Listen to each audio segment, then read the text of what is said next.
All right. What's up? What's up, YouTube? What's up, everybody? How's it going? What's up? We're on TikTok right now. A bunch of TikTok people just left. We had like 160 and now we're down to 90. It's all right. Whatever. Hi. People are on Spotify, people are on Apple Podcasts.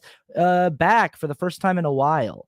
Man, it has it's been a few weeks, right? It feels like it's been like a month since I've released an episode of the podcast, but it's just been a couple weeks, but it feels like a long time. Every time I sat down to try to do the podcast in the last couple weeks, it just like wasn't coming. First of all, I had a couple guests cancel, and then I was like, well, that's fine. I can do the show without a guest. Like I'm doing it right now without a guest, but I just couldn't do it. I couldn't do it. I couldn't like sit down and like get up for it. And that's sort of what the episode's going to be about. I'm going to talk a little bit about just like the fatigue I've been feeling lately because I've been feeling burnt out. I've been feeling burnt to a crisp, and it's been really, really hard to like make new content and make new videos. And the podcast has even been hard. And the podcast is usually like the easiest thing to make. And even the podcast has just been like heavy lifting. So I've been trying to just sort of like take inventory of what that's about and where I'm at and what's going on. We'll talk a little bit more about that later. Um but hey, but hi. But how's everybody doing? I hope everyone's doing well. I hope it's going well out there. I can't help but feel now. It's been a couple weeks and I've been really into those videos. There's this guy on TikTok that does this series called Guy with a Podcast. And now that I'm back doing my podcast, I can't help but feel like that guy. He nails it. It's just sort of a comedy bit that he does where he always goes like, "You want me to blow your mind right now?" Okay, here we go. Oh, Eric's leaving the room because I've been talking about this all week. But dinosaurs, right? So it's like stuff like that where he'll be like, there are castles in Scotland. There are castles all over Scotland, and those castles are about 400 years old, and they're falling apart. They're falling apart. Now, the Earth is made. Those castles are made of stone and clay and dirt. The Earth is made of stone and dirt and clay and things like that. The Earth is supposedly tens of millions of years old. The Earth is not falling apart like those castles are. So it's stuff like that. Stuff like that. It's really funny. He's so good at it that I've been posting them to my Instagram story, and most people don't know that he's joking. Most people comment on it. They're like, "Oh my God, I can't believe this guy's that stupid." To me, it's really obvious that it's satire, but like he's doing a hell of a good job. And now I'm sitting here and I feel insecure about just like being a guy with a podcast because I feel like I'm doing that bit, but this is real. This is a real show. uh yeah, let's do some bad take brigade. Let's get back into what we do here at the show. The bad take brigade is when we go around the internet and we look for bad takes that people have had over the last week or the last couple weeks, and there are so many bad takes always every week. I really can't keep up. I look at Twitter every single day and Reddit every day and the internet every day, and every day I see candidates for the bad take brigade where I'm like, oh, I could talk about that on the podcast. That's a really, really bad take. But there's just so many. And I don't know if it's actually that there are more and more piling up in the world out there, or if this is just part of the fatigue that I've been feeling. But sometimes that's what contributes to the fatigue, is there's just such a massive shit pile of bad takes that I can't get to them all. And people are tagging me in bad takes and saying, look at this bad take from this person, and sending me and DMing me bad takes that different politicians had and did and said in different places and different creators said and did. And sometimes I can't handle all of it. One thing I have been noticing, though, and this is not a new observation, but it's something that I've been noticing, particularly with bad takes that I've been seeing lately, is like there's this thing that right wingers do and the conservatives do on the internet where like they'll glom on to some culture war hot button issue that they know their followers are really worked up about, and they'll use it to sell something. Like I can't fault these people for being good at business. Like they understand that their followers and their base are notoriously easy to separate from their money. But like the second that they find a thing that they know that their followers, that they know that their base, their voters, whatever, are passionate about or upset about, there's somebody coming up with a business model to exploit it, and it's like really shoddy. It's just something like thrown together. Like this guy who put out it's the same guy that put out the Right Stuff dating app. He created a dating app called the Right Stuff that's just for conservatives because he couldn't get anybody to date him on regular apps, so he made his own dating app. So that in and of itself is a grift, where he's just sort of like, I'm going to make a dating app for conservative people, because he knows that not only he but other conservative people have a really hard time finding love out there in the world, because anytime they meet a person who's not conservative, that person's like, oh, you're a racist, misogynistic dirtbag, and I don't want to date you. And so like he was like, oh, what a great business opportunity. I'll make an app just for all of these unlovable, undateable pieces of shit. That same guy, when the Bud Light controversy happened, when Bud Light hired Dylan Mulvaney to make like an Instagram post about Bud Light, and the right went absolutely batshit, he came out with like some patriotic beer brand that's like, it literally looks like he took like Pabst Blue Ribbon or Bud Light and just like slapped a new label around it that's like America beer. And of course he's making a killing on that, because these people are just fucking stupid. So I've just noticed this thing with how these people participate. And this is, again, not a new observation. People have been talking about this for years in leftist spaces on the internet, but just that there's like this right-wing grift factory that exists. And man, these conservative people are so easy to grift. They're so easy to like steal money from. Like you just, and what's really weird about the grifts is that like they seem to think that giving money to the grift is how they own the libs. Like everyone's always really proud when the grift does really well, and they will all share it around. They'll be like, look how much fucking money Donald Trump's NFTs made. Like, take that, libs. And it's like, what? Like, you didn't do anything to us. You just gave a bunch of money to Donald Trump for digital trading cards. Like, you didn't win any points legislatively, or like you didn't accomplish anything of any value. You just like gave money for a digital trading card to a guy who already has too much of your money. I don't know, but they'll share it. They'll be like, so what do you think about that, libs? What do you think about that, libbies? We gave a bunch of money to that person. And it's like, okay, I don't know that person. I don't think that person needed that much money, but this is just sort of like notoriously how they operate in the culture war. It's a big tool of theirs in the culture war, is like opening up a GoFundMe for someone, you know, like Kyle Rittenhouse, like anybody that sort of can be a good symbol for them in the moment. Kyle Rittenhouse killed Black Lives Matter protests. That's our guy. Doesn't matter what the particulars of the case are. He's our guy because the optics politically work for us. We're going to donate a bunch of money to his legal fund, way more money than is reasonable to donate to it, because it signals something politically. But it's just like, and then they just continue to give Kyle Rittenhouse like too much money to go around and speak at places. Not because Kyle Rittenhouse is a good public speaker, or because Kyle Rittenhouse is like a smart person that has good ideas for the future of the country that people should be listening to, but because they think that this is a good way to own the libs, that like the liberals will be mad about the fact that we're giving all this money and all this stage time to Kyle. It's such a weird, like, kind of weird self-own, where they're just like, I'm going to give a bunch of my money to this person that you don't like, and you're going to be mad about it. And it's like, I guess like it's annoying, but it's also like your money. Like you can do whatever you want with your money. I think it's a stupid thing to do with your money.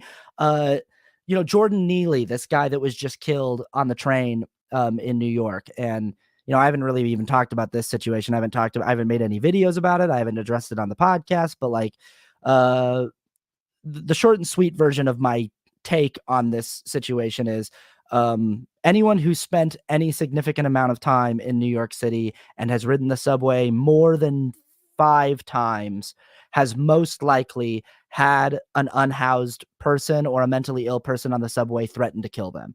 That's just sort of part of riding the subway in New York. I'm not saying that it's like cool or fine or great. Like, no, it's not like super fun to be on the subway when that happens, but like That's just part of riding the subway in New York. I was in New York about a year and a half ago with my family, with my mom and dad, and some of my nieces and nephews.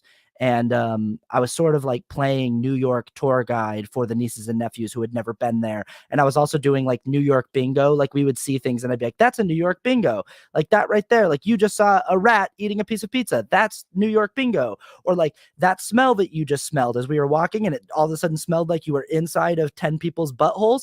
That's a New York bingo. That's New York, baby. You're getting the New York experience. And so we were just like, you'd see a pedestrian like yell at a cab. Like the pedestrian would be like, hey, what the fuck? Like crossing the street and they'd like slap the top of the cab. And my nieces and nephews would turn and look at their heads and be like, that's New York bingo. That's New York. Somebody trying to give them their mixtape in Midtown. You know, some guy going like, hey, check out my mixtape and handing them their mixtape. And then they take it. And then I'm like, don't take it. You're not supposed to take it. But then I tell them that's New York bingo. Getting somebody to hand you their mixtape. And it's not all bad stuff. Sometimes the Showtime kids show up on the train and they do really, really cool tricks. They do like acrobatics and breakdancing and they do flips, and those kids are really cool. If you've been on the New York subway, you know what I'm talking about. The Showtime kids, they show up and they go, Showtime, folks, Showtime. They take out hats.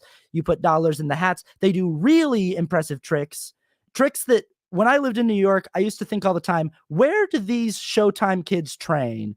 Because they're doing shit that's genuinely impressive. That's like Cirque du Soleil shit. They're doing crazy shit. I never see them practicing.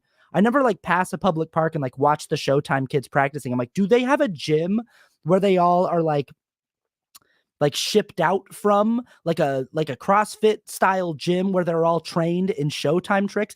Because two things about the Showtime kids. One, they're all incredibly well trained and incredibly talented. Two, I've never seen a Showtime kid repeat the same trick. Like every time I saw a Showtime kid show, they were doing different tricks than the other kids that I saw. They're in the same vein of like using the poles to flip and do crazy things with their hats, but there was always some unique spin on it. It was always like individualized to that show. That really impressed me.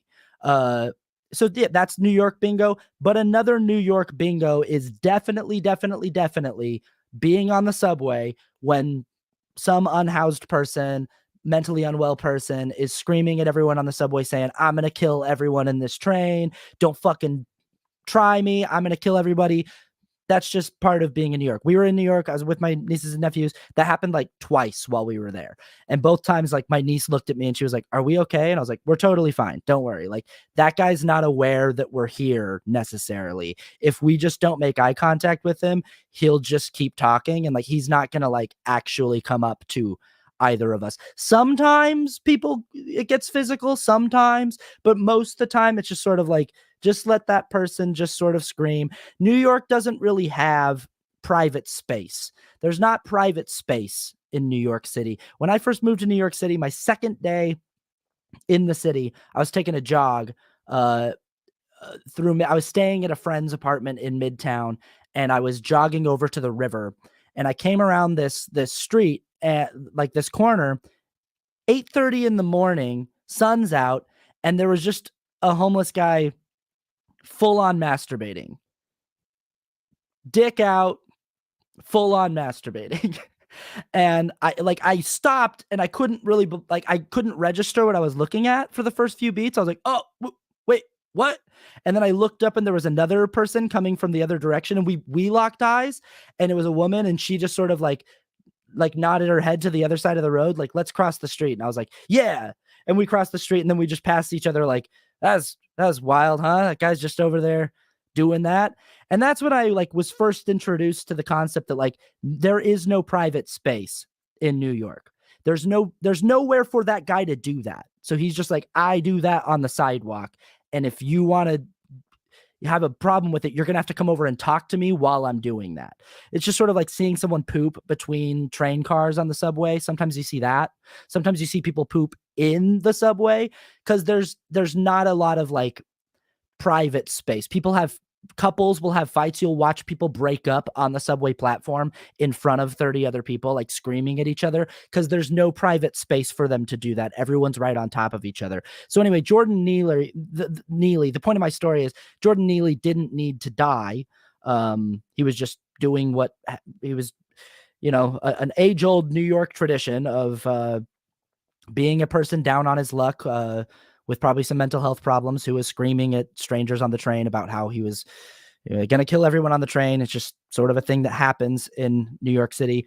And some guy who probably wasn't as familiar with the New York norms saw this as a threat and decided to murder him with his bare hands and did that. And it's just not necessary. And if you, you know, but the right, getting back to my point, the right-wing grift machine, they wound up opening up a GoFundMe for this guy's defense fund because he was arrested, and his name's Daniel Penny, and they opened up a GoFundMe. They have donated $2.6 million to this guy's defense fund. And again, this is all just like culture war bullshit and owning the libs. This is all just like, this guy, Daniel Penny, killed a black man. Libs are mad about that because libs are always mad when black people get killed.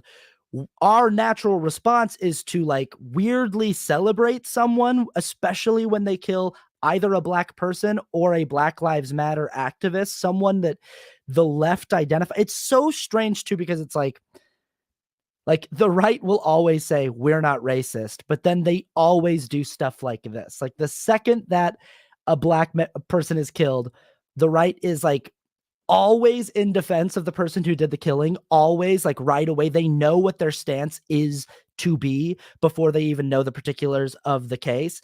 And then they will do stuff like this where they'll just like give that person a bunch of money. And if Daniel Penny is not convicted of murder, if he's let out, mark my words, they will be having Daniel Penny doing a speaking tour. Daniel Penny will be going around getting paid hundreds of thousands of dollars to speak at conservative conferences and things like that. He'll be on Fox News. He'll be doing the Riley Gaines thing. He'll be going around doing what Riley Gaines is doing. He'll be on every podcast. That he will be part of the right-wing grift factory. He already is part of the right-wing grift factory. Dude does not need $2.6 million for his defense fund, but he's got it. He's got $2.6 million for his defense fund. And it's like, it's just this weird thing of just like, this is what we do to own the libs. And it's like, again, okay, not my money, your money, I guess. The weirdest one, City Bike Karen. Do you know this one? There was this woman on the internet that went viral because she was in a confrontation with some young black men. She was on her way to work and she was trying to steal the city bikes that they had reserved for themselves. And she was pregnant. She said, "Can I please have this bike? I'm pregnant." You could get into the particulars and say, maybe these kids should have just said, "Sure, have the bike." The problem was there were other bikes available that she could have taken. She just like wanted the one that this kid had. And the kid was like, "Nah, I like get the other bike. I have this bike." And she scanned, like he had stopped his ride, but he was holding onto the bike. She went up to him and asked him, "Hey, can I use this bike?" And he said, "I'm still using the bike. There are some open ones over there." She scanned it and tried to take it away from him. So they got in this like tug of war over the bike. He's like, "Hey, no, this is my bike." And anyway, it went viral. And people were like, she did this whole thing where she started crying when people approached. And then when it turned out that no one was on her side, she shut the tears off. It was the whole white woman tears thing. And people reached out to her job being like, "Hey, this was like kind of a weird thing that she did, kind of weird behavior." She's not facing any charges. To my knowledge, she hasn't lost her job. She hasn't been fired. She hasn't like, oh, somebody said in the chat here on TikTok, "That's not true whatsoever. Her attorney has the receipts." Yeah, I know. They produced the receipts of her scanning the thing. But like they have debunked this. Like this has been thoroughly debunked. And the receipts that her attorney showed, first of all, didn't have like a timestamp or anything like that. But second of all, like the kid whose bike she was trying to get, his sister came forward and talked about it. And she was like, "Yeah, here's the story. My brother was riding that bike. He stopped the ride because they stopped somewhere, but he was hanging onto the bike. She asked him if he could have the bike. He said, 'I'm not done with it.' And she tried to take it from him. And in that kerfuffle, she scanned the thing. She scanned the bike, but he was like, 'No, like this is my bike. Like you took it from me.'" And so, and that's what's shown in the video too. Like that's what you can see in the video. So again, the only reason people on the right are like coming to her defense is because it's a white person versus a black person. It's so like transparent how quickly they will turn anything like that into a culture war issue.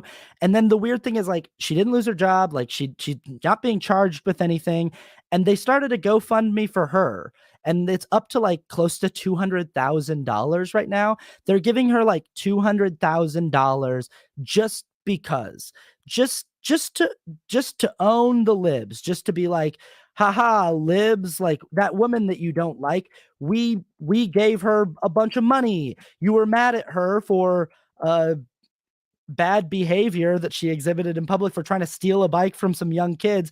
And since like it's just the way that we operate, since she was a white woman trying to steal a bike from black kids, we gave her $200,000 for that. And it's like, okay, I guess that's owning us. I guess that's owning the libs. I'm not sure. But it's just a weird thing that they do, this grift machine that, like, I saw someone today on Twitter post, hey, I'm boycotting Target. If you agree with me, like and share this tweet and follow my account. And even that, it's like that person's not necessarily asking for any money, but they are like, if you agree with what I'm saying, then like help me build this account. And it works. It works. Like, that wouldn't work for me as a leftist in leftist spaces. When I tweet something on Twitter, if I were to say like, hey, if you think that this is true, what I'm saying, like and share and follow, I wouldn't like, my account wouldn't blow up. But conservatives will, if a person just says like, do you agree? Say amen, blow my account up. They will, because they think that somehow that's like winning in the culture war, that that's owning the libs, that like this person who said this thing that's triggering the liberals, like we're going to make them really popular. And and all you're really doing is playing into this grift. Like, the person is just grifting you. They're using your outrage. They're using your investment in the culture war to enrich themselves. I saw another shirt today on Twitter that said Pride Month, and it, the words Pride Month. And as it went down, the P and the R and the I of pride and the T and the H of, the T and the H of month kept getting like fainter and fainter. So it said Pride Month over and over again until all that was left was the word demon, DEMON. And all these people, and it, like the person who tweeted it was like, say amen if you agree, something like that. And then all these people were like, that should be on a shirt. And they were like, guess what? It is on a shirt. And they brought out the shirt, and they put the shirt in the link, and everyone can go get the shirt. And like, no doubt that person is just cleaning up on that stupid shirt right now. No doubt that person's going to make like 30 to 50 grand selling that stupid shirt right now that no one actually wants. But it's just like their way of like winning the game is just buying into the grift and not realizing that they're getting grifted, that like the person who made that post most likely doesn't actually even care about,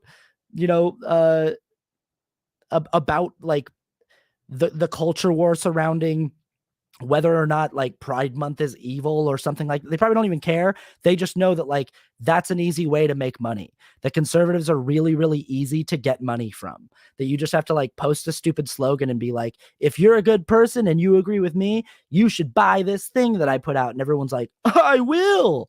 I'm gonna. I totally will. And then the libs will know. Then they'll really know that's yeah. Anyway, right-wing grift machine. That's my first thought for bad take. Brigade. People are debating over whether or not the City Bike Karen thing was debunked in the comments over here on TikTok. I don't really want to spend the whole episode talking about that. There's another thing in the bad take brigade that I want to get to before I get to the main sort of thing I was trying to talk about on the episode. There's this tweet that I saw 2 days ago, and right now it's up to 10 million views. This tweet has been seen 10 million times, and it's got 51,000 likes, which honestly isn't a great ratio for 10 million views, but it's like on Twitter, 51,000 likes is a lot. It's been retweeted almost 6,000 times. Very popular tweet. And I think a lot of people probably thought the same thing I thought. When I first saw this tweet, I and this is the problem with Elon Musk basically just completely devaluing the purpose of a blue check mark. Say what you will about blue check marks, about how it sort of maybe created an environment of elitism or social status or whatever. One thing a blue check mark definitely did and definitely still does on other platforms like Instagram or TikTok is like it let you know that a person was the person they were saying they were. That's what was important about blue check marks. That's kind of the only thing that's good about blue check marks is if a celebrity or a politician or, musician that you like tweets something, says something, you know it's them if they have the blue check mark. But now in Elon Musk's Twitter, the only people who have blue check marks are people who are subscribed to Twitter Blue, and they're just sort of like the worst people. But every once in a while, you'll see a tweet like this where you'll be like, "Oh my god, I can't believe that person said that," and then you realize it's not that person. So I saw this tweet that looked like it was from Louis C.K., who I don't even think Louis C.K. is on Twitter. I don't think he's actually on Twitter.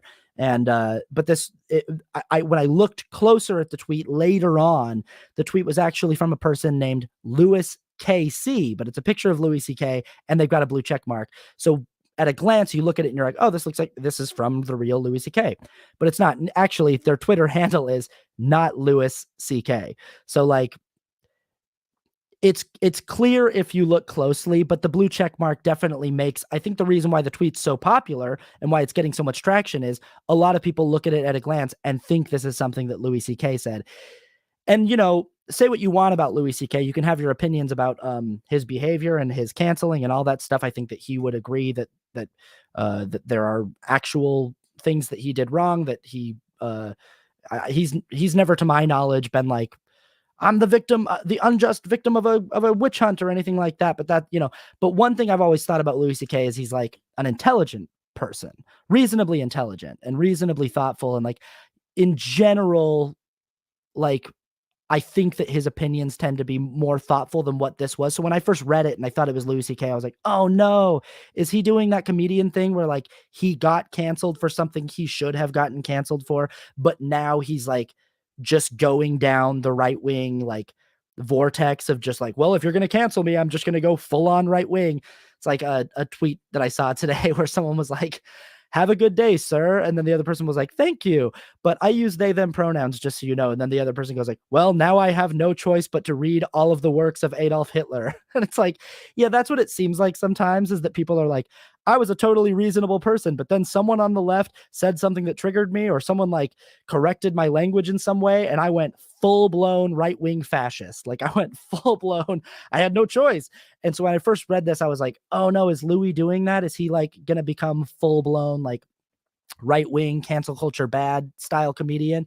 And I was relieved, honestly, to find out that it was this fake account. But the tweet is very popular, so I still feel like it needs to be addressed because the tweet is making the rounds and people are liking it, and it's just like terrible. So I'll read the tweet. It's just a bunch of terrible arguments. The tweet says this: no jokes on this one, so scroll on past if that's what you're looking for. Here is an honest take on the whole non-binary trans thing. I truly believe that most people have this exact same take, left or right. Well, I'm here to tell you that most people do not have this exact same take, left or right. These are all pretty decidedly right-leaning takes that are informed by misinformation and good old-fashioned bigotry. They're pretty like squarely on the right. These are definitely not opinions that most people have, left or right. But these are the points that this person makes, whoever this not Louis C.K. person makes in this very popular tweet. The first one is, no one cares who or what you want to be if you are an adult. Children must wait until they are 18 to make any gender decisions, just like getting a tattoo. All right. So first of all, that's not true. This whole thing of no one cares who or what you want to be if you are an adult. No, there are plenty of people on the right who have, Donald Trump even said that he is going to try to ban gender affirming care at any age. He has said that he is going to try to ban gender affirming surgery at any age, that at any stage of development, it's going to be banned. There are people who, like Michael Knowles, who didn't say we're trying to, eradicate transgenderism in kids, but in adults it's fine. Michael Knowles said, we are trying to eradicate transgenderism. We will not have won the culture war until we have succeeded in eradicating transgenderism. So actually the mainstream platform of the right currently is that they very much do care who or what you want to be, even if you are an adult. They absolutely do care. But as far as this like terribly ignorant false equivalency of you shouldn't be allowed to make decisions about gender till you're 18, it should be just like a tattoo. First of all, kids under 18 can get a tattoo with a little thing called parental consent in most places. So bad false equivalency there. And if that is the equivalency you're trying to make, if you're trying to make it to like decisions about gender, then the actual equivalency would be then they should be able to make decisions about gender with parental consent. And second of all, I don't know of many teenagers who are dying by suicide because their parents wouldn't let them get a tattoo.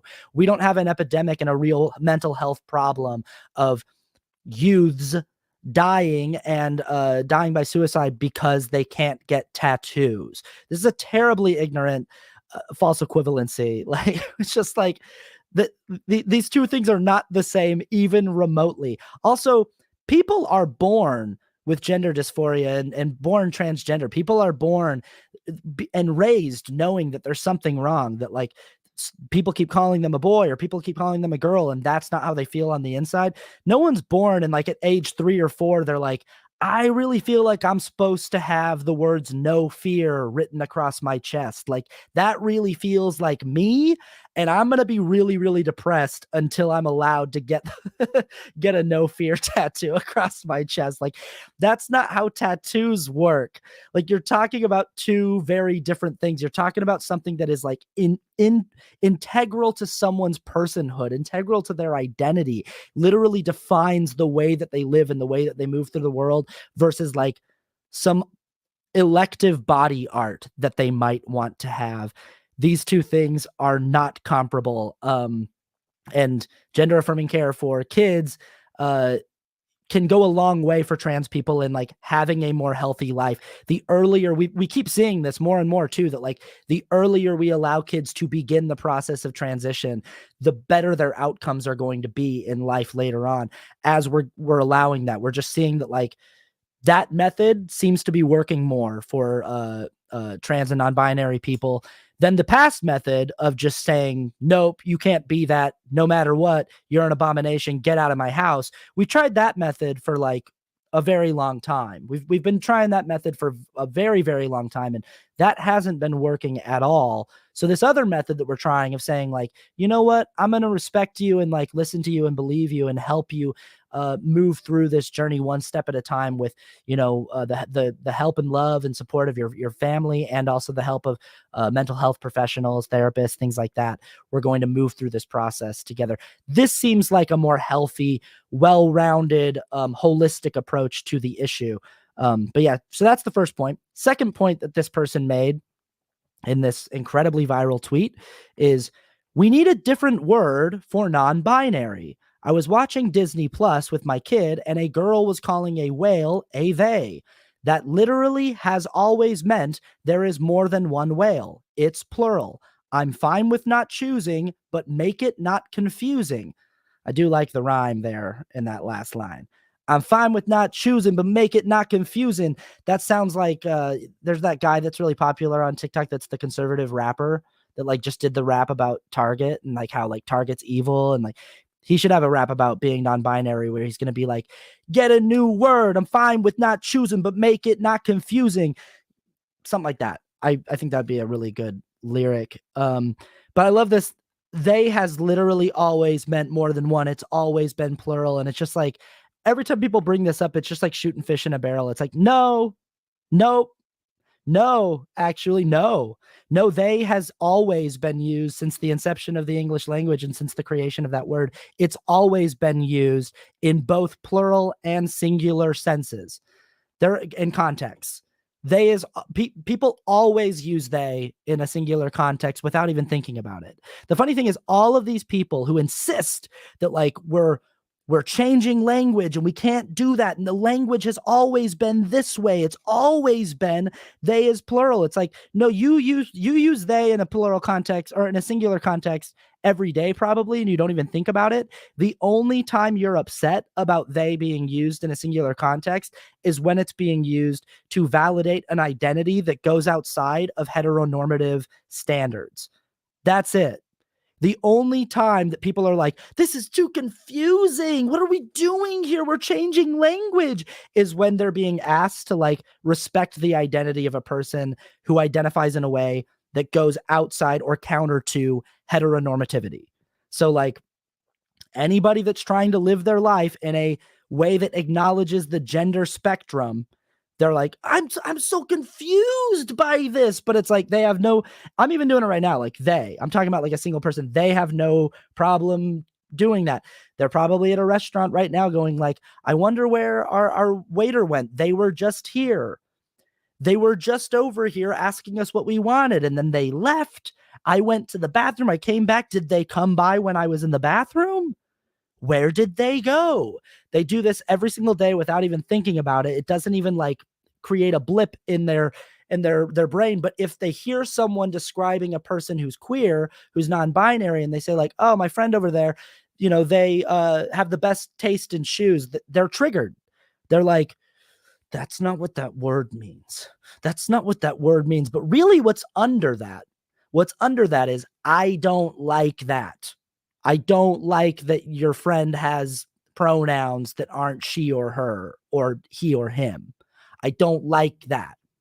And that's really just all that's, it's not complicated. So anyway, that one's really easy, really stupid. Yeah, we need I like that it's also the first sentence is, we need a different word for non-binary. That's literally the best word. There are people who believe in a gender binary that is non-scientific, that is non-intellectual, that is non-academic, because we know that no such binary actually exists, because a binary would infer that there are two ways that people can present biologically and anatomically, chromosomally, and that's not how people present. There are more than two chromosomal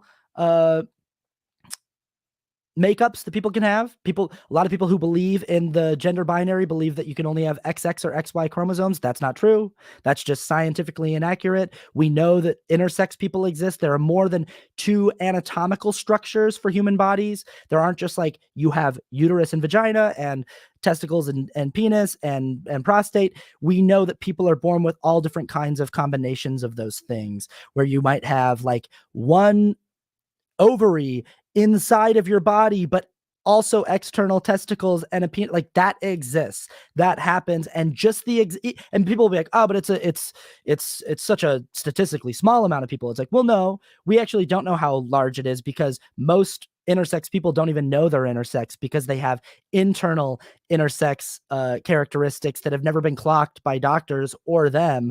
They have external presenting anatomical characteristics that maybe match one sex classification, male or female, and that's what they've been designated, but they're not actually aware whether or not they have intersex components. Most people, the vast majority of people, do not know what their chromosomal breakdown is, their makeup is. Most people don't. I don't know what my chromosomes are. I can guess, but like I don't know, and most people don't know, and we do know that there are more than two. So all non-binary means is like a person who has decided to live their life outside of the gender binary of, I'm going to identify as male or female, man or woman. I'm going to be outside of that binary, non-binary. So this person's saying we need a different word for non-binary. What they're actually talking about is we need a different pronoun other than they, even though their understanding of the word they is flawed. I just did it. I called them they. I just did it a bunch right there, and that totally makes sense. This next one is a doozy. Love this. Go to the bathroom your biological body was made for. Example, urinals are made for penises. This one kills me, because it really is like, why? Fucking why? What's your justification? And if the justification, so if that's the justification in this tweet, 10 million views, 50,000 likes, the justification that's just this common sense thing that most people on the left and the right agree with is you obviously go to the bathroom your biological body was made for. The reason is urinals were made for penises. That's the reason. That's the reason why. I'm willing to bet that the person who wrote this doesn't have a urinal in their home bathroom. I'm willing to bet money that the person who wrote this does not have a urinal in their home bathroom. The bathroom that they most often go pee or poop in is probably just a sitting commode. Like most people's homes, they probably just have a seated commode that they either pee into while standing up or that they sit down and take poops into. And they probably pee a little bit while they poop too. And maybe sometimes they wake up in the middle of the night and they don't want to stand and pee because they are like really kind of tired and they're like, I don't want to miss and spray all over the seat. And so they sit down and they take a little middle of the night seated pee. They probably have done that too. And I would bet that I'm right about that. So if you're a person who believes that people should use the bathroom that your biological body was made for, and your reason is because urinals are made for penises, you need to get a better reason. I need a better reason than that. Because a lot of trans women who haven't had bottom surgery would not be safe in a lot of public men's restrooms. And I think everyone understands that like a lot of trans women who present female, women who pass, women who don't pass all the way, but who present female are not safe in most public men's restrooms. And then there are a lot of like trans men who like hella pass. There are a lot of trans men out there, buff dudes with beards who a lot of like cisgender women would not feel comfortable with them in their restroom. So like, this is a matter of like personal comfort and safety. Trans people are not safe in the bathroom that aligns with the sex they were assigned at birth at the hospital. That's not safe for them. And yeah, this whole urinals are made for penises thing. I'm like, okay, so you only pee at urinals. Give me a fucking break. What a terrible argument. Here's the next one. Moving on. Oh, geez, I'm so sick of this argument too. I did a whole podcast on this argument, but here we go. Play the sport your biological body was made for. It's science that men are on average born bigger and stronger. You can be a female in social life if you like. Oh my God. I hate it. Did a whole podcast on it, but I'll just sort of do the bullet points and just restate it really quickly. It's science that men on average are born bigger and stronger. Cool. I don't like, what the fuck does that mean? What the fuck does that have to do with like sports? This whole conversation about sports is all of a sudden everyone is concerned about whether or not people have genetic competitive advantages in sports.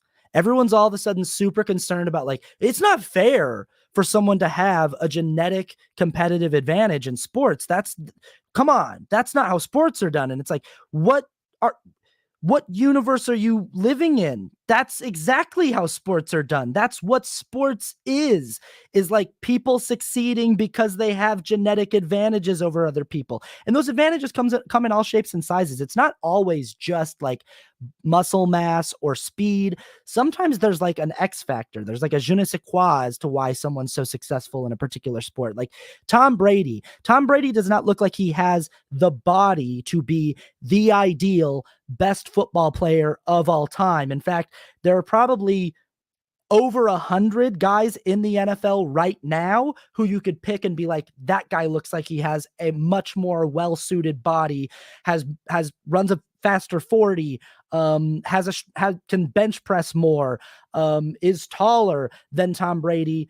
It doesn't matter because there's something about how Tom Brady understands the game of football. There's something about the competitive edge that his brain gives him that makes him the best football player of all time. It doesn't make a whole lot of sense, but he just is. And then when it comes to genetic advantages, it's like, yeah, people use those all the time too in sports. Michael Phelps was just born with a longer wingspan than most swimmers. He just has longer arms than most swimmers, and his body is shaped in a way where it like makes him the perfect swimming machine, so that guys who have practiced their entire lives to get to the Olympics, and they've practiced their entire lives to be the best swimmers in the world, still can't compete against Michael Phelps because he's just genetically stronger and faster than them. And people are like, yeah, but that makes sense because Michael Phelps has a penis, so he's allowed to have genetic advantages over the other people with a penis. And it's like, what the fuck are we talking about? If the issue is you're not allowed to have genetic advantages in sports, that's unfair, then no one should be allowed to have genetic advantages in sports. But if the thing is, no, you're allowed to have genetic advantages in sports.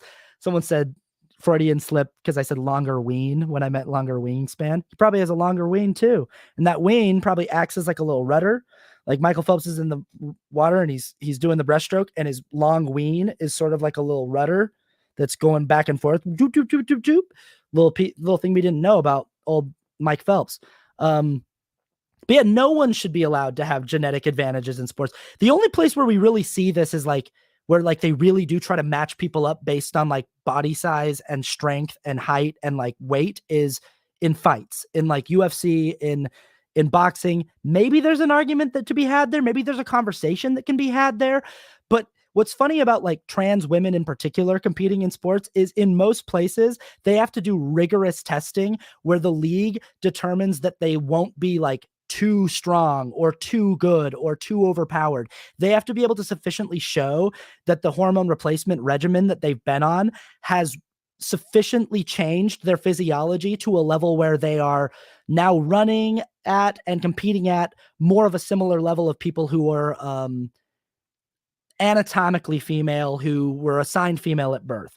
And even that's so silly because there are plenty of women who are assigned female at birth who just like naturally produce more testosterone than other women and are competing in women's leagues against women who just like don't produce as much testosterone. People love to talk about Leah Thomas, how Leah Thomas went over to the women's swimming and she just started dominating. And it's like, they always talk about like how she tied with Riley Gaines at the Nationals. It's like, yeah, Leah Thomas and Riley Gaines tied for 5th.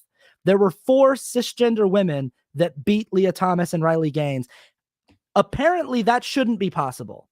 The way that everyone talks about trans women in sports, it's like, no, what would automatically happen is any person who was assigned male at birth who goes over to women's sports would just dominate and clean up, and it wouldn't even be close. It would be humiliating for all the cisgender women. But Leah Thomas still loses races to cisgender women all the time. They're doing fine. Like, they're finding a way to compete because that's what sports are.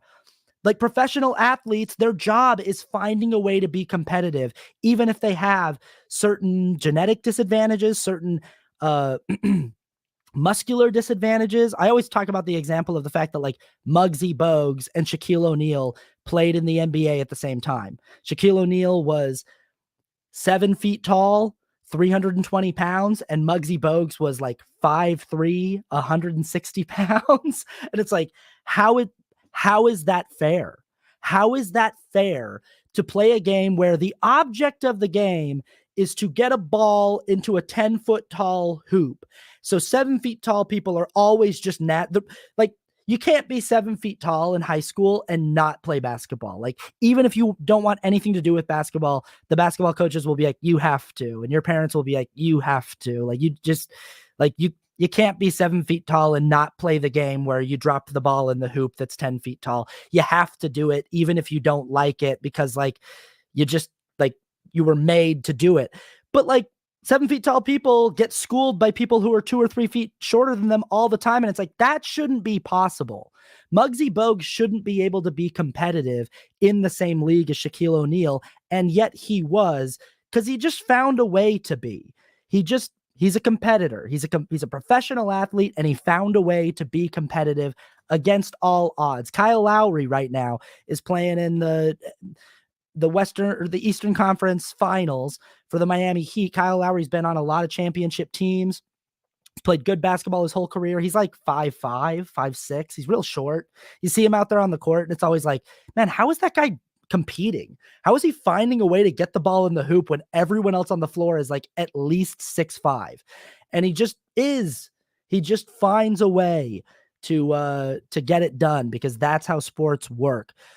Oh God, I hate this argument. It's so stupid. It's like no one actually cared about genetic advantages in sports until trans people were involved, until it gave them an opportunity to vilify trans people.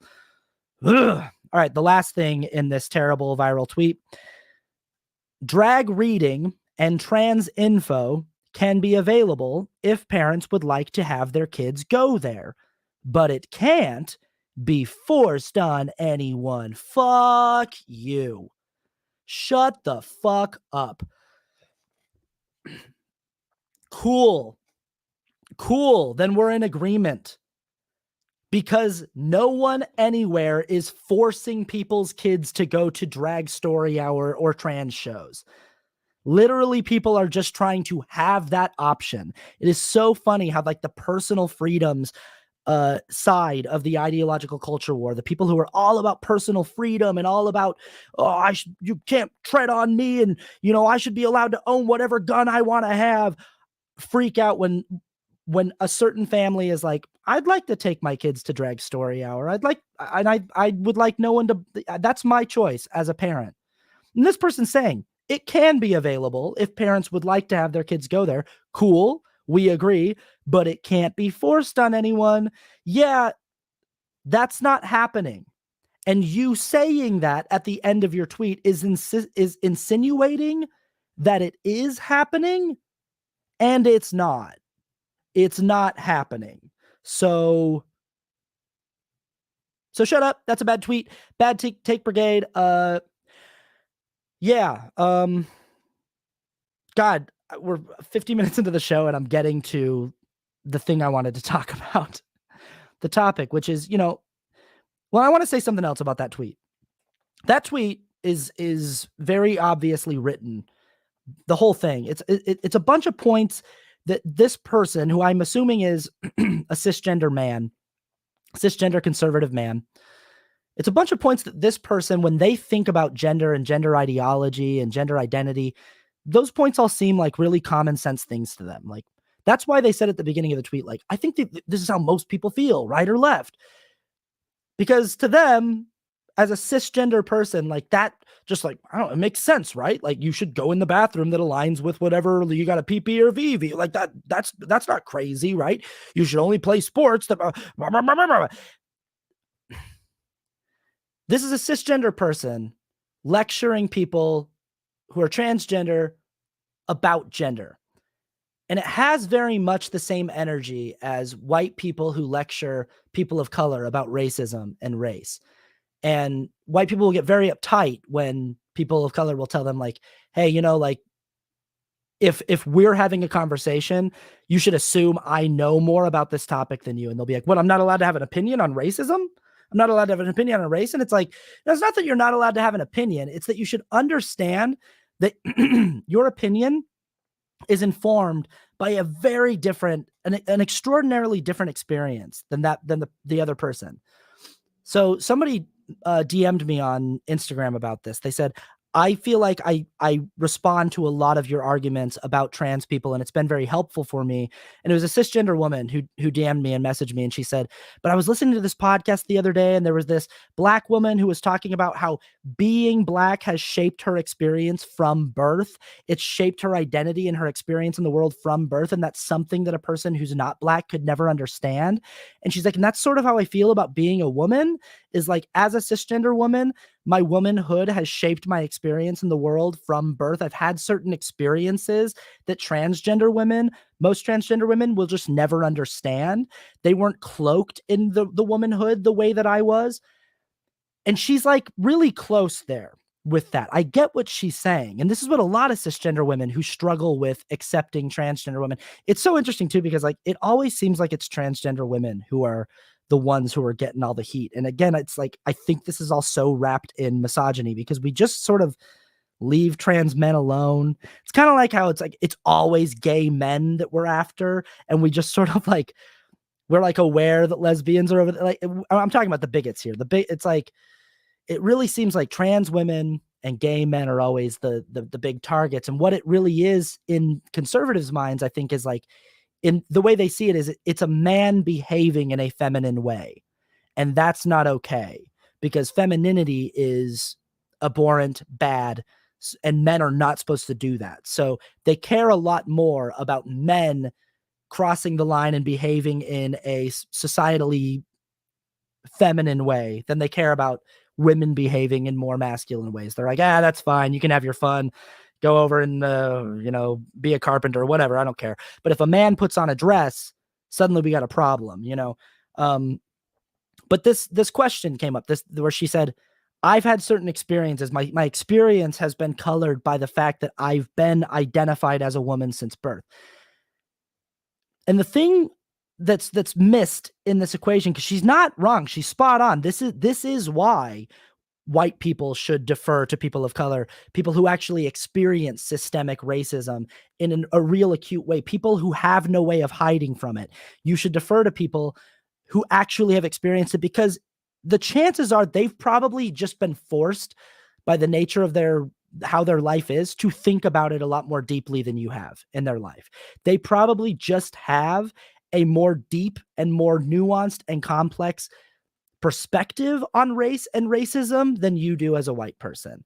And that's just something that, like, you're going to have to accept. Not all of them. There's definitely like black people who I think are peddling like the exact wrong stuff. We got Jesse, whatever his name is, with the podcast, and we got Candace Owens and stuff like that. But like in general, most black people, most people of color are going to have a more nuanced, more complex relationship to race and racism than most white people are.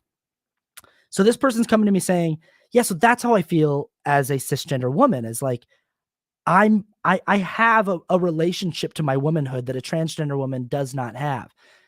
She's not wrong about that. What she's describing more specifically, though, is she has experiences related to being a cisgender woman that a transgender woman can't have. And no transgender woman is arguing that. And nobody that's an advocate for the transgender community is arguing that like there are experiences that many cisgender women have in common with each other. There's a certain perspective. There's a certain way that they've moved through life, a certain experience that they've had that many transgender women won't understand. But cisgender is just acting as a descriptive modifier to the noun woman. It's acting as an adjective to say this kind of woman, very much in the same way that you could say a woman who is born and raised in Mexico has had a very different lived experience that is characterized by the culture of being raised in Mexico, having a very different experience than a woman who is born and raised in Germany. Just culturally, the food, the customs, the social norms are going to be different, and the way that they experience the world is going to be different. They're still both women. So German woman or woman from Germany, Mexican woman from Mexico, these are descriptive modifiers that give you an insight into what kind of experience they've had in the world as a woman, but they don't change the fact that they are both fundamentally women. And so what this person is describing is certain experiences that she might have in common with a lot of cisgender women, probably not all, but a lot, that she feels like transgender women could never have. Cool. You're talking about specifically the cisgender woman experience. We're talking, and transgender women are having the experience of a transgender woman. They're having that experience, which is an experience that most cisgender people cannot understand. So this is where I want to kind of land on this thing, is like what we should be wary of when we get into this territory with like, but that person can't understand my experience in this way. So can they ever truly be this? Is like, you're gatekeeping gender and lecturing about gender to a person who has thought about gender a lot more than you likely have in your life. So just the same way that most white people have not experienced or thought about racism as deeply, or most white people do not have as nuanced, as complex, as layered of a relationship to race and racism as most people of color do. It's the same way that most cisgender people do not have as nuanced, as layered, as complex of a relationship with their gender as most transgender people do.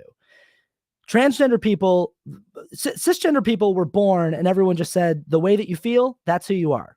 And we went, great. And it was sort of like, and I'm not saying that there's not an experience that cisgender women have that is an experience of trauma and oppression and marginalization. Women are actually absolutely oppressed and marginalized because of their gender, because of their sex. And that's the nature of a patriarchal society. And this is interesting too. We also don't want to get into the territory where we say my trauma, my oppression is what defines me, is what gives me my womanhood. Because if you go into the thought experiment of saying, hey, let's go 100 years into the future, 200 years into the future, whatever time seems reasonable. And let's say that we are in a post-patriarchal society where patriarchy has been defeated. We no longer have a male-dominated society. We have a society that is much more equitable across the gender spectrum. It's a post-misogynistic world. Women would still be women in that world, meaning that the experience of experiencing systemic marginalization from patriarchal power structures and misogynistic power structures is not what defines the gender of being a woman, you know? But yeah, that experience right there is like, you have a very nuanced, complex relationship with being a cisgender woman and how that has colored your experience from birth.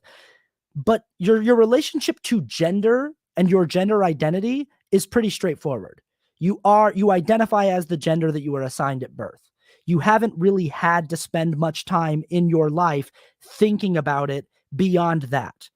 You've had to think about, like, why am I treated this way just because I'm a woman? You've had to think about, why can I not walk down the street as a woman without having men look at me the way that they do, or having men yell at me, or having men whistle at me? You've had these experiences. You've had experiences of, like, why can't I not just be on a public bus in a public space without having a man try to talk to me?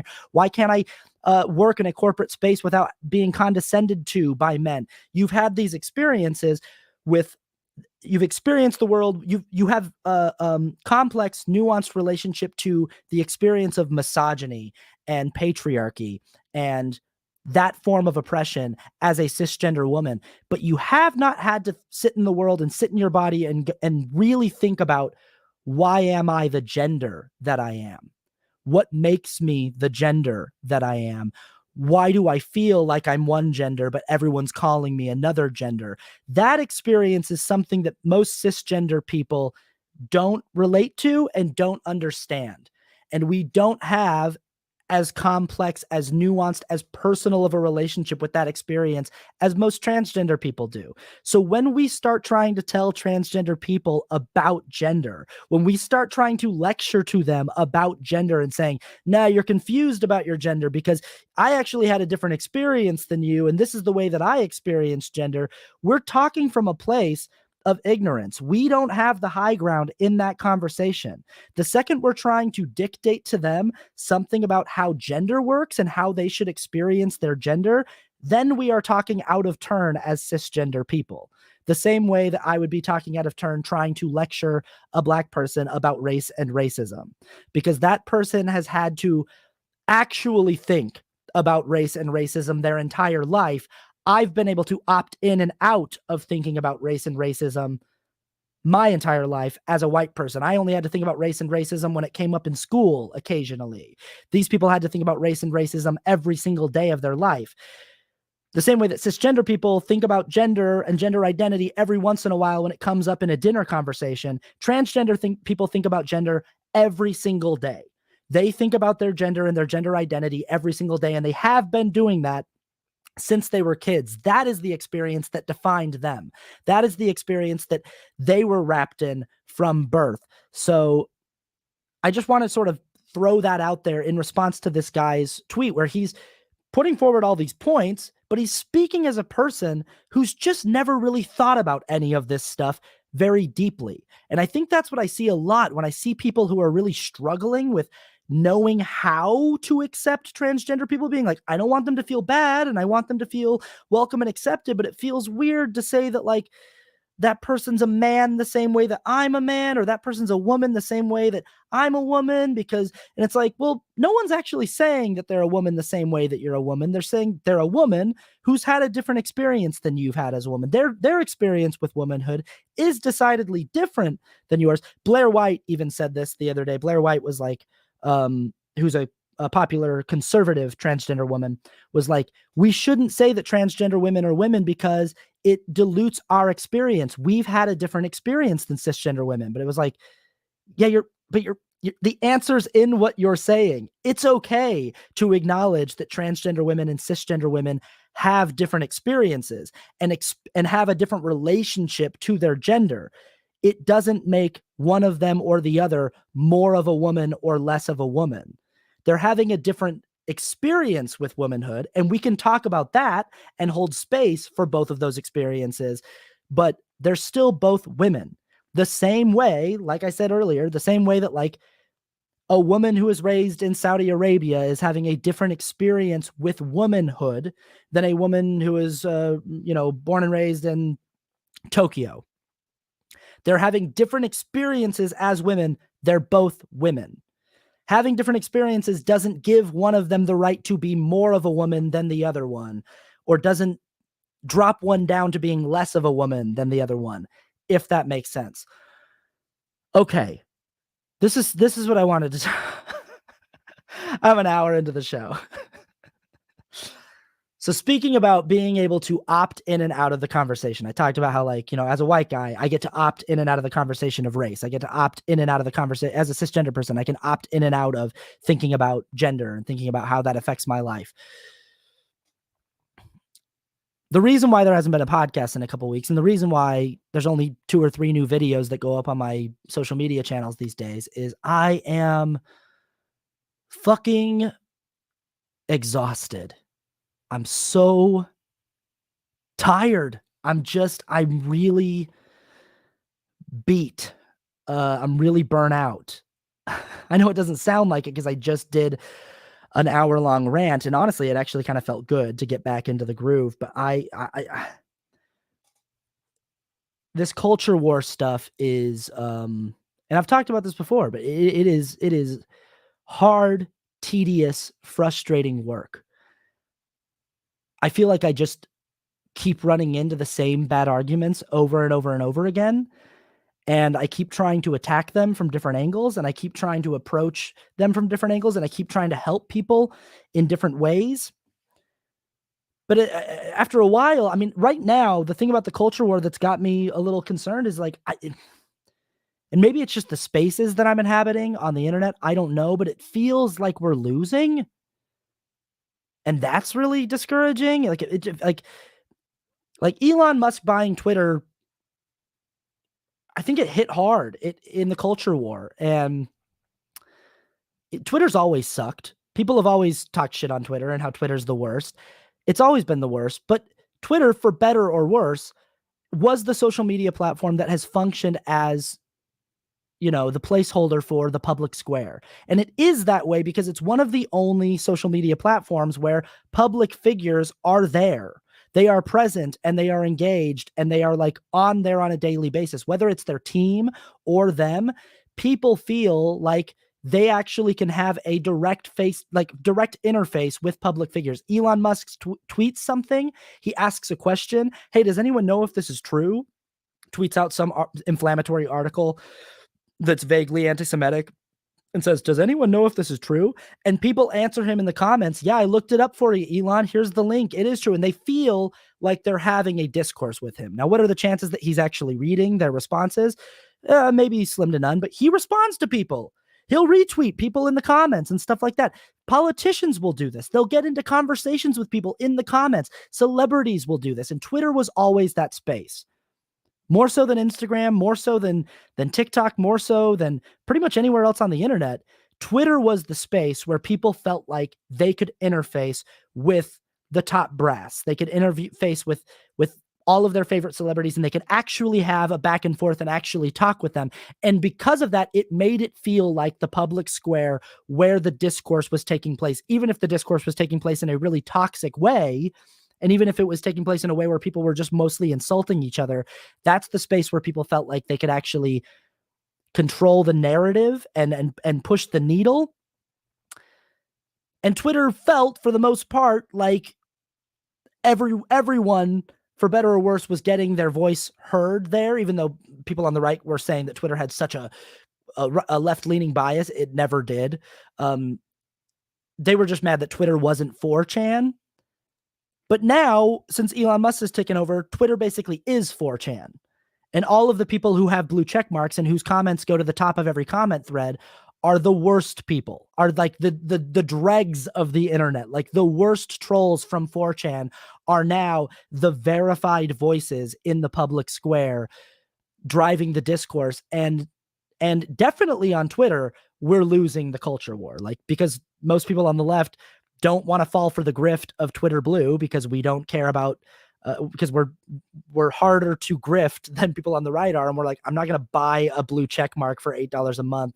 That's fucking stupid. But the only way to actually like get into, have a voice in that space is to do that. So now you have all the worst people represented with blue check marks and who are driving that platform. And it means that the platform is basically dead. It means that the platform actually is just a one-sided bias platform now.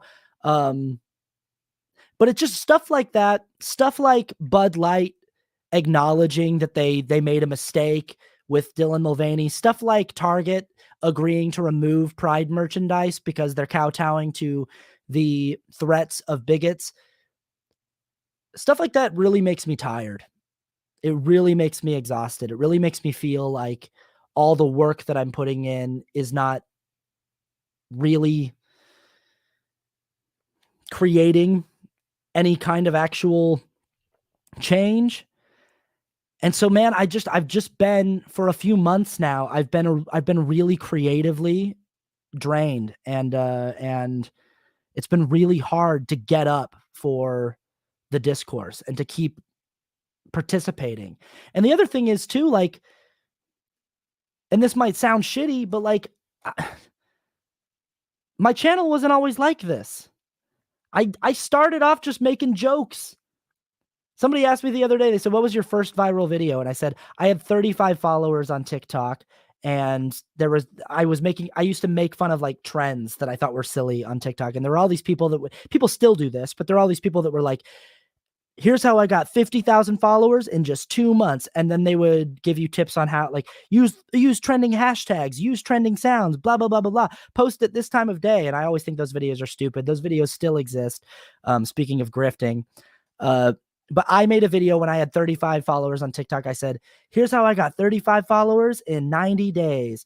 And I was like, I downloaded TikTok. I added a bunch of people from my contacts list, and some of them followed me back. But I didn't like say any of that. I was just like pointing at like signs that were popping up the way that people do on TikTok. And that video randomly went viral. It got like 200,000 views, which was more views than anything I'd ever done had gotten. I was super excited about it. I rode that video up to like my first 10,000 followers. I'd never had 10,000 followers on anything. And all I was doing for like that first year was just goofs. I was just goofing. I was making silly video. I was doing goofs on internet trends. I would do like funny fit checks.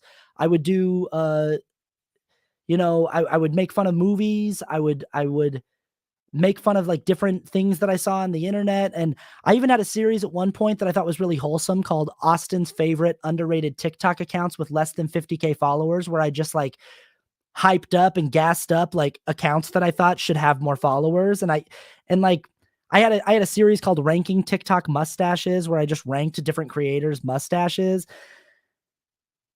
And once I got to like 100,000 or 150,000 followers, and shit started going down, sociopolitically, the pandemic started, the lockdown happened, and there was all this, the political upheaval over vaccines and masks and lockdown and everything like that. George Floyd died.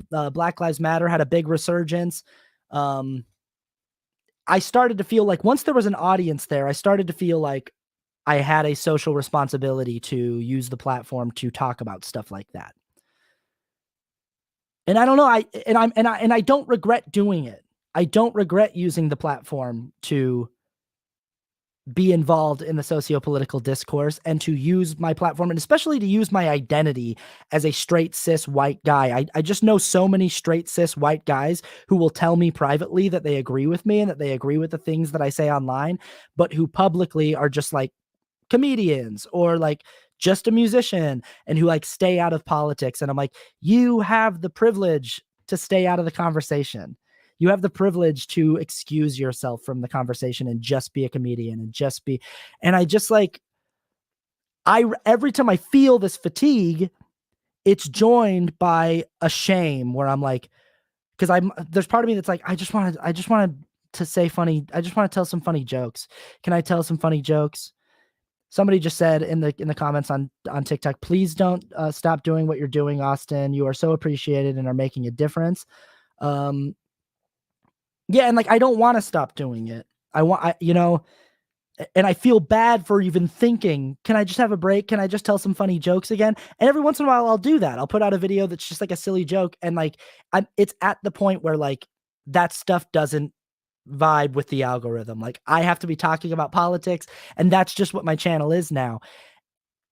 And I almost feel bad for even complaining, for even saying like I'm tired, because I'm a straight cis white guy who's been full-time engaged in this work and in these conversations now for like close to 3 years, and I'm just fucking exhausted. The emotional labor of it has completely knackered me. I am just so tired of having the same conversations over and over and over again. The other day, Lauren Boebert tweeted out something about how, you can't legislate away evil and laws won't work, and that's why gun bans won't work. And I like started to respond to that tweet like with a video. I started to write a video responding to it, and I realized halfway through writing the video, I was like, I've already done this one. Ted Cruz a year ago after the Uvalde shooting talked about how laws don't work and you can't legislate away evil. And I already did. And so I was like, oh my God, I've already done this. And that's what's happening so much now, is I'm just like, I've already responded to this argument in so many different ways. I've already done full podcasts responding to this. Like, I feel like I've already said it all. And maybe part of being involved in this work is just like repeating yourself a lot. Not even maybe, that is the work. That's what makes it tedious. That's what makes it frustrating. But this fatigue has me aware of my privilege. Being fatigued like this and wanting a break and wanting to just be funny and wanting to just make funny content or wanting to make music again has me aware that like that's my privilege, is like I get to opt out if I want. I think I have an audience now. I think I've curated and developed an audience that probably wouldn't let me opt out, because anytime I try to do something else, people are like, nope, just do the politics. And I'm like, all right, okay. But I wanted to be real with everyone and just let you know that like, I'm tired. I'm tired. This stuff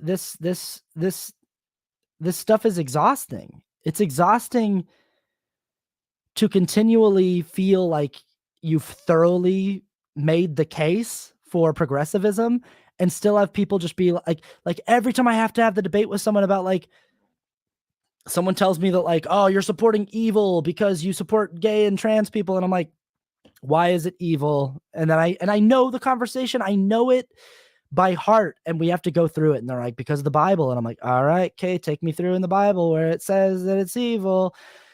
God, you would think with how much Christians are about gay people being evil and gay people being the thing that they need to oppose above all else, you would think that their book is like mostly God saying, don't let people be gay or trans. You would think that the Bible is like 90% God being like, I'm fucking serious, you guys. I'm not fucking around here. Don't let people be gay. Don't fucking let people be gay. I will destroy the world if you let people be gay. I'll be fucking pissed if you let people be gay. I'm serious about this. Don't let people be gay. Or you would think that that's what the book is that like every few chapters, God's like, by the way, I haven't changed my mind about the gay or trans thing. I still don't like that. That's the worst thing you can be. And like, I've had this conversation a million times in my life. Okay, why is it bad? Well, the Bible says so. Okay, where does it say so in the Bible? They got the one verse in Leviticus. I'm like, cool, you got one verse in thousands of pages. All right, let's talk about that verse. How come you don't do everything else that Leviticus tells you to do. Oh, we don't practice Levitican law anymore. Why don't you practice Levitican law? Because when Christ came, he fulfilled Levitican law. Okay, if he fulfilled Levitican law and the only place that it says being gay is bad is in Leviticus, then that means that I guess that thing's taken care of, right? No, that thing still is part of it. I've had that conversation so many times. And then, there's the whole thing of like, doesn't say anything about being trans. It's just nowhere in the book. It's not in the book. Lately, the thing that conservatives have been doing on the internet to be like preachers have been doing this. And Christians have been Christian preachers have been like, it does say something about being trans in the Bible. It says that God created male and female. Ha. And it's like, cool. That's pretty fucking thin. Like if that's your whole thing, that like you're on a crusade to make sure that transgender people like don't exist because you're certain that God hates them and that it's a sin, and you're on that crusade, and your evidence from your book is it says God created male and female. That's pretty thin. That's pretty thin. Like if you can't point to one instance in the book where God's like, also don't be trans, like also definitely don't. If that's not in there, we're going to need more to go off of, because it also says that God created day and night. Doesn't say God created dusk or dawn or anything in between day and night, those in between states. It just says day and night. It says a lot of things. It says God created land and sea. Doesn't talk about like animals of each. It says God created land and sea and animals of each. And it's like, but it doesn't talk about animals that can be in the land and the sea. It doesn't, like there's all these like in between states. Everything that it talks about God creating is in a very clear binary, but there's all these things that exist that are in the spectrum, the spectral range in between that binary. So yeah, but again, it's like, I'm just tired. I'm just tired of having that conversation. I'm tired of just years and years and years of explaining to people why the book that they're using to justify bigotry is insufficient evidence. That's like, even because here's the thing, even if your book was just nothing but God says being gay and being trans is bad, even if that was in your book and it was just cover to cover, God repeating himself over and over and over again, that would still be insufficient because it's your book, because it's your religion's book. It's still like, I don't believe in that book. And a lot of people who are alive don't believe in that book. So that's okay for you. That's so you get to do that, but we don't all have to do that. That's not how this works. We allow each other out of respect to have our own magic books, and everyone's got their own magic books and their magic hats and their magic outfits that they wear, and we respect it, and we let everyone have their magic hats and their magic books. But like, your magic book is not my magic book, okay? And we respect that. I can't keep having these conversations, dude, for the rest of my fucking life. It's really tiring that now, like, my creative outlet is all just like figuring out new ways to explain to people why being a bigot is bad. And I'm just like, and it's something that's just so much of it is just so self-evident. Figuring out new ways to explain to people that like more guns isn't the answer to gun violence, that like that just empirically has not worked. Figuring out new ways to explain to people that like hating someone, thinking someone is evil because of the way that they were born is not cool. I'm so fucking tired, dude. I'm tired. I'm exhausted. And I know that there's a lot of privilege in my exhaustion.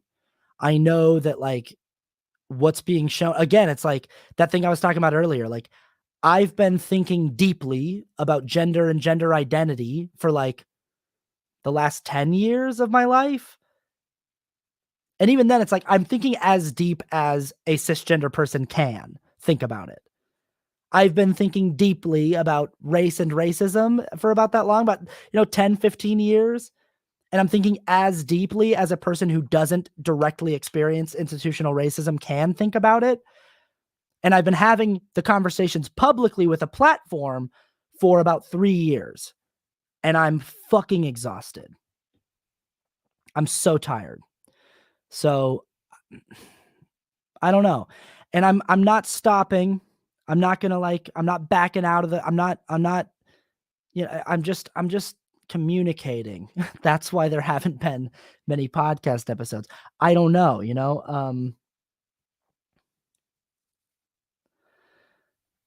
let's see here. Davo on TikTok says, legit question. I'm progressive. Why do you think mass shootings have been more prevalent lately? I don't know. That is actually a really good question. And I've heard a lot of people ask that question. And I think that's an interesting question. I'd rather have that conversation than the conversation of whether or not guns are useful in like trying to prevent mass shootings.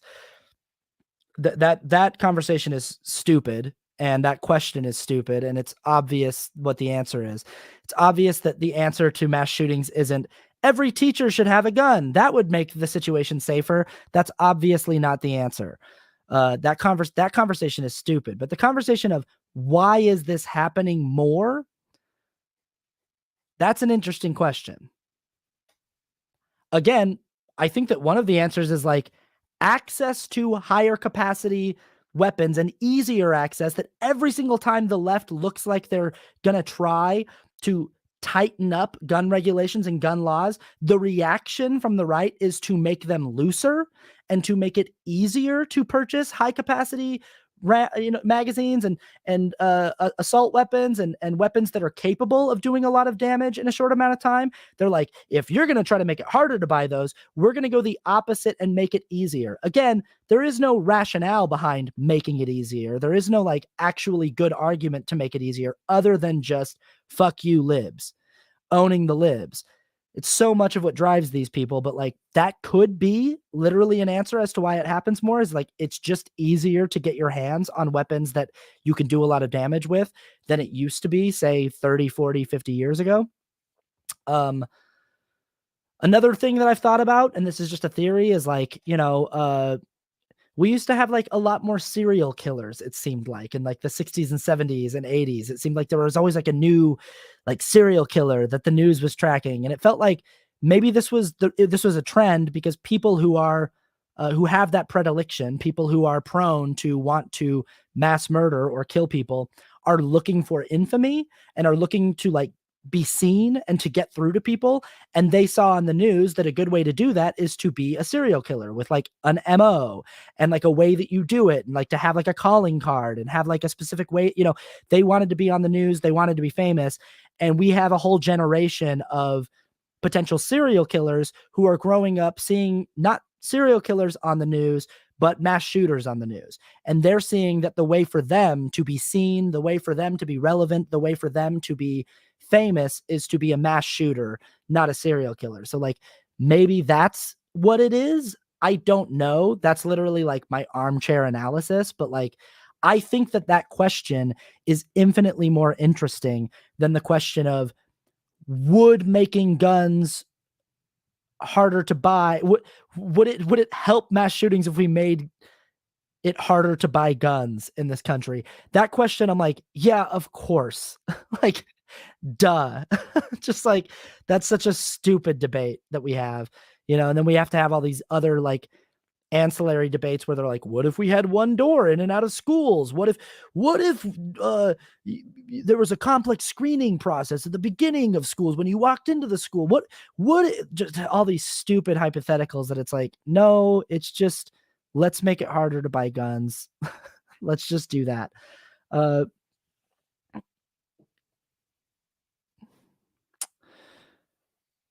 Let's see what else we got here. Yeah, so Nora says this on YouTube. I think that as women, we're not really able to stop and take a break, but if we could, we would. And as our ally, you're allowed to. That's exactly what I'm talking about. I'm sure that there are people in my audience that would be like, go ahead and take a break, King. That's totally fine. But what I'm talking about is the fact that, like, I'm aware that I have the privilege to do that.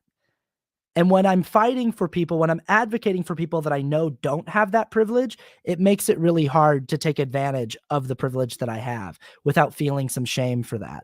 And I think that that makes sense, you know?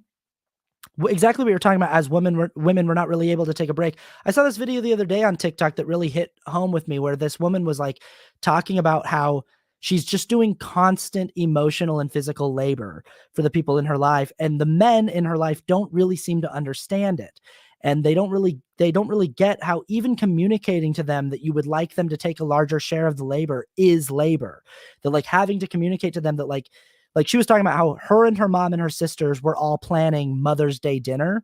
And she was like, this is just what's expected of us as women. It's just expected that me and my sisters and my mom will plan the Mother's Day dinner for everyone. It's not even a thought or a conversation. Maybe the men should plan something since it's Mother's Day.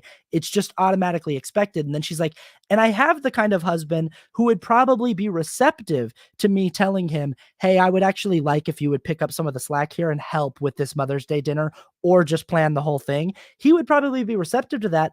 But even me having to have that conversation with him and explain that to him, even that is labor.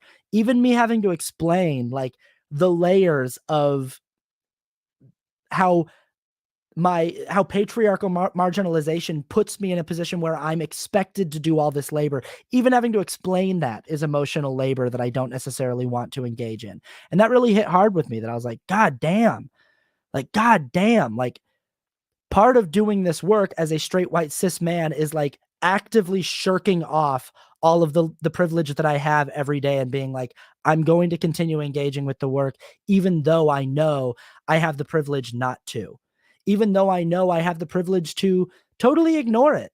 I could completely remove myself from the socio-political discourse and just live the rest of my life and just decide that, like, I'm just going to focus on making money and taking care of me and my friends and my family, and I'm just going to mind my own business, and I'd be fine because I exist in an identity that's not constantly being threatened or attacked by the culture war directly.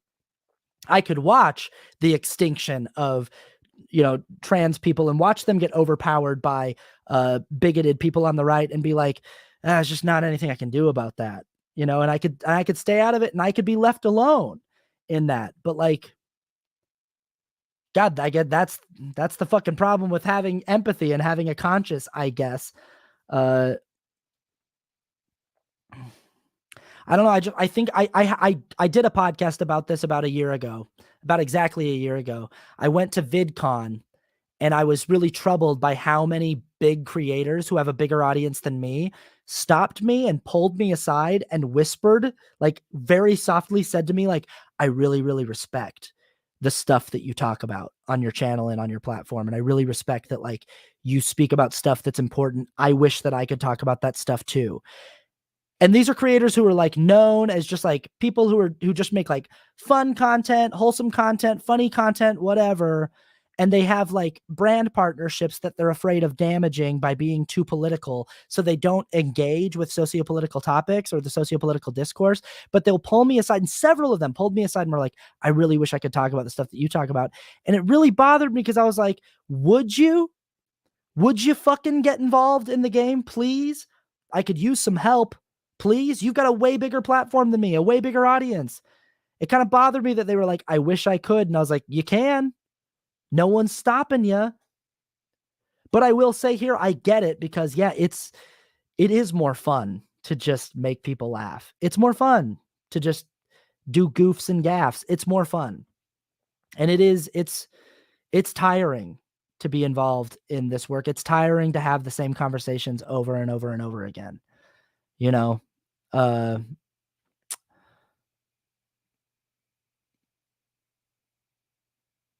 yeah, fuck the patriarchy on TikTok just said that's part of the problem. Everyone needs to get involved. And I agree. It's like the part of the thing that makes me feel like we're losing the culture war is, like, I feel like conservatives are in the game.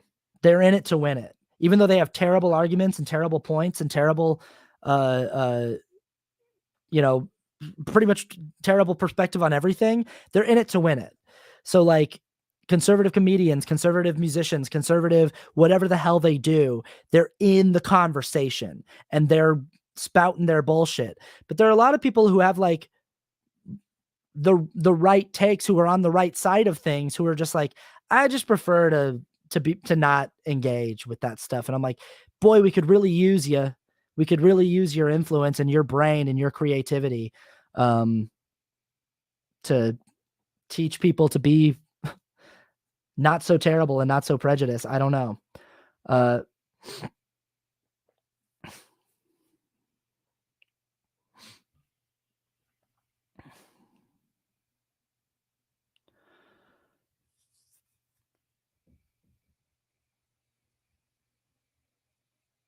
All right. Somebody here says, Wickdo says, I met you in Christchurch in Dublin. Oh, hell yeah. Are you might have been the person. No, I remember. Yes. I remember meeting you. We met. Yep. I do remember meeting you. Yeah. We chatted in Dublin. Hi. Nice to see you again. I bumped into more people than I thought I was going to bump into when I was in Ireland. It was crazy. I was at the Parliament building in Belfast one day, and I was walking around with my family, and we left, and I had a DM from someone on Instagram, and they were like, did I just see you at the Parliament building in Belfast? I was like, yeah. They were like, I looked up and I was like, that can't be that guy, but it was. So yeah, anyway, I don't know. I don't know where I'm going with that. I just kind of wanted to say, like, that's why there haven't been podcasts for a little bit. And that's why the content is kind of slow, is like, boy, it's tedious and frustrating, and I'm tired. And I do want to continue trying to make content that keeps me creatively inspired and creatively engaged and creatively interested. I want to make longer form YouTube videos that are YouTube exclusives, where I can get into more of these issues more in a more nuanced, more fleshed out way. And I'm going to continue making the content that I've been making in the sociopolitical discourse. I'm going to continue making podcasts like this one. But yeah, it's tiring. It's exhausting. Thank you all for hanging out for so long. We had a really good crowd over here on TikTok. We had some people who stayed on YouTube. So thank you. Thank you for the comments. Let's see here. Mike Framada says, do you have a specific episode of the podcast you'd recommend for someone who hasn't seen any yet? Oh boy. My God. There are several in just the last few episodes that I think are really good. I just talked to Nominal Naomi about debating your identity. I think that's a really good episode about like the debate that's happening in the gender ideology space, and like over gender and transgenderism, and why some people who are part of a marginalized community prefer not to engage in the debate, but how there are people engaging in the debate and stuff like that. That's a really good episode.